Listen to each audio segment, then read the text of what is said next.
Hello students, welcome back to Pepon. आज theme based MCQs में modern India करते हैं।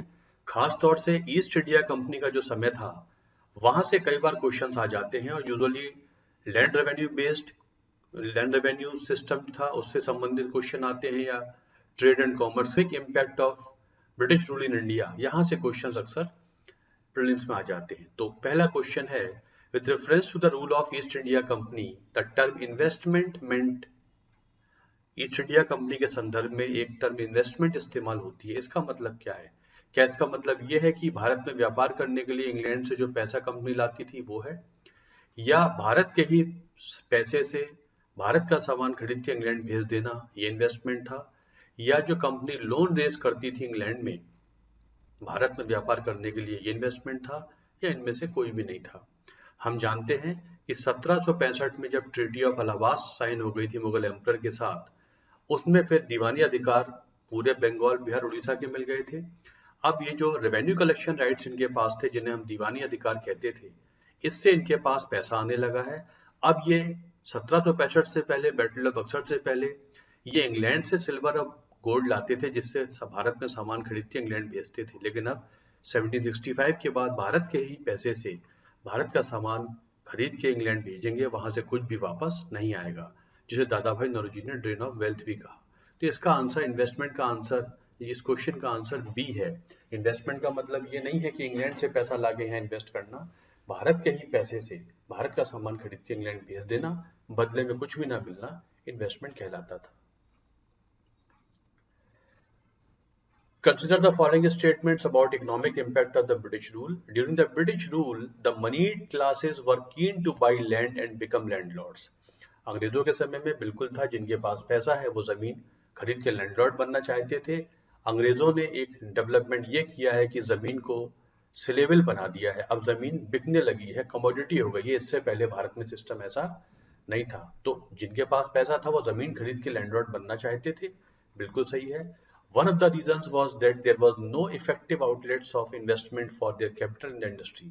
जिनके पास पैसा था वो जमीन इसलिए खरीदते थे कि लैंडलॉर्ड बन जाया करते थे, बिल्कुल सही है। उस समय की जो अर्थव्यवस्था थी उसमें और इन्वेस्टमेंट करने के लिए कोई आउटलेट्स थे ही नहीं भारत में, तो अल्टीमेटली जिसके पास पैसा है वो जमीन खरीद कर एक पैसिव इनकम कमाता था और एक लैंडलॉर्ड बन के शहरों में रहता था। This is the right answer. तो पहला सही है, दूसरा भी सही है, hence both of them are correct and two explains one, C is the answer. Consider the following statements about the rule of East India Company in India. The company appropriated surplus Indian revenue for for making its purchases. ये काट दीजिए, for making its purchases for export to England. Bharat से जो revenue collect करते थे उससे ही सामान खरीद के इंग्लैंड भेजते थे, पहला स्टेटमेंट सही है। The company forced Indian craftsman to work for them only and eliminated all competitors from the market. Company के पास जब पावर आ गई है तो उसने जितने भी क्राफ्ट्समैन थे, वर्कर्स थे, कारीगर थे, उनको फोर्स किया है कि वो कंपनी के अलावा किसी और के लिए काम नहीं करेंगे। मोनोपोली बना ली थी उन्होंने, ये भी सही है। The company from the beginning of its rule had territorial ambition in India. Company जब भारत में आई थी तो भारत को कैप्चर करने के पर्पज से ही आई थी, भारत को कॉलोनी बनाने के पर्पज से ही आई थी। ये थोड़ा सा कंट्रोवर्शियल रहता है, ऐसा कहीं शुरू में नहीं पता लगता कि वो भारत को एक टेरिटोरियल ऑक्यूपेशन के लिए आए थे, वो सिर्फ व्यापारी बन के ही आए थे। बाद में व्यापार को बढ़ाने के लिए टेरिटोरियल ऑक्यूपेशन जरूरी हो जाती है उनके लिए। तीसरा करेक्ट नहीं है। The rising fortunes of the company in India also brought corruption in the British political system. जब कंपनी के यहाँ पर कुशासन चल रहा था, इसको क्वेश्चन किया जाने लगा इंग्लैंड में, इंग्लैंड की पार्लियामेंट में, तो कंपनी ने फिर वहां पर जो पैसा भारत से कमाती थी उससे लॉबिंग करके एमपीज को पैसा दे के अपने लिए सपोर्ट जनरेट करती थी। तो इंग्लैंड के पॉलिटिकल सिस्टम में कंपनी के वजह से काफी करप्शन हो गया था। तो पहला, दूसरा, चौथा सही है, तीसरा सही नहीं है, c is the answer. Consider the following statements about land revenue system during the rule of East India Company. These systems resulted in increased agricultural output. Zamindari system है, रैयतवारी है, महलवारी है, इनकी वजह से एग्रीकल्चर में बढ़ावा मिला है, प्रोडक्शन बढ़ गया है, पहला statement. All the revenue settlements had fixed rate of taxation in perpetuity. जितने लैंड रेवेन्यू सिस्टम थे सब में जो रेवेन्यू था वो फिक्स कर दिया जाता था हमेशा के लिए। तो ये ऑब्वियसली गलत हो जाता है कि परमानेंट सेटलमेंट में ऐसा था, बाकी दोनों में 30-30 साल में रिवाइव होता था। In case of default of payment by peasant the company had no rights to confiscate the land. अगर पीजेंट पैसा नहीं दे पाता है तो उसकी जमीन अख्तियार नहीं कर सकती थी कंपनी, उसे कन्फिस्केट करने का अधिकार नहीं था। इनमें से कौन से करेक्ट नहीं है? तो पहला गलत कि इन एग्रीकल्चर रेवेन्यू सिस्टम्स की वजह से एग्रीकल्चर में बढ़ावा हुआ है, ऐसा नहीं होता है, गलत है ये।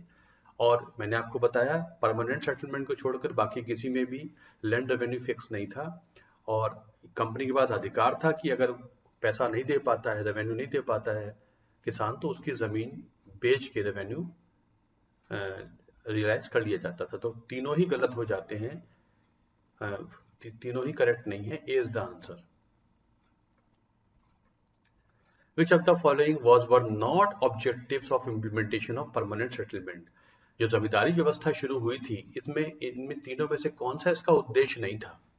बंगाल, बिहार, उड़ीसा में जमींदारी व्यवस्था शुरू करते हैं, इनमें से कौन सा उद्देश्य नहीं था परमानेंट सेटलमेंट का? Assurance of fixed and timely collection of revenue, ये उद्देश्य था कि हमको समय पे रेवेन्यू मिल जाएगा और फिक्स अमाउंट ऑफ रेवेन्यू मिल जाएगा, जिससे व्यापार के लिए बेसिक मनी हम कलेक्ट कर पाएंगे। बिल्कुल सही है।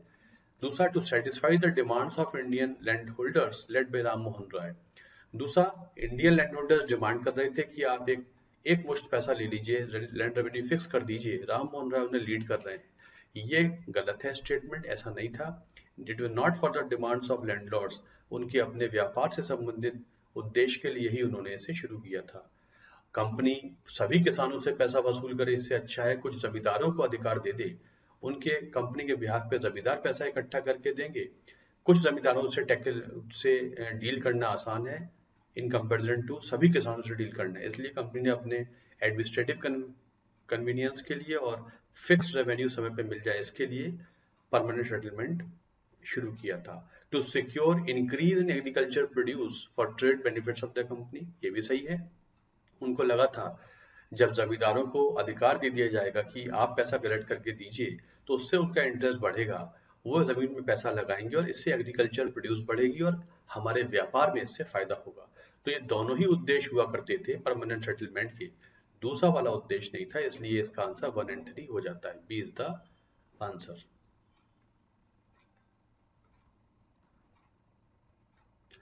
कौन सा उद्देश्य नहीं था? हाँ, ऑब्वियसली सेकंड उद्देश्य था। D is the answer.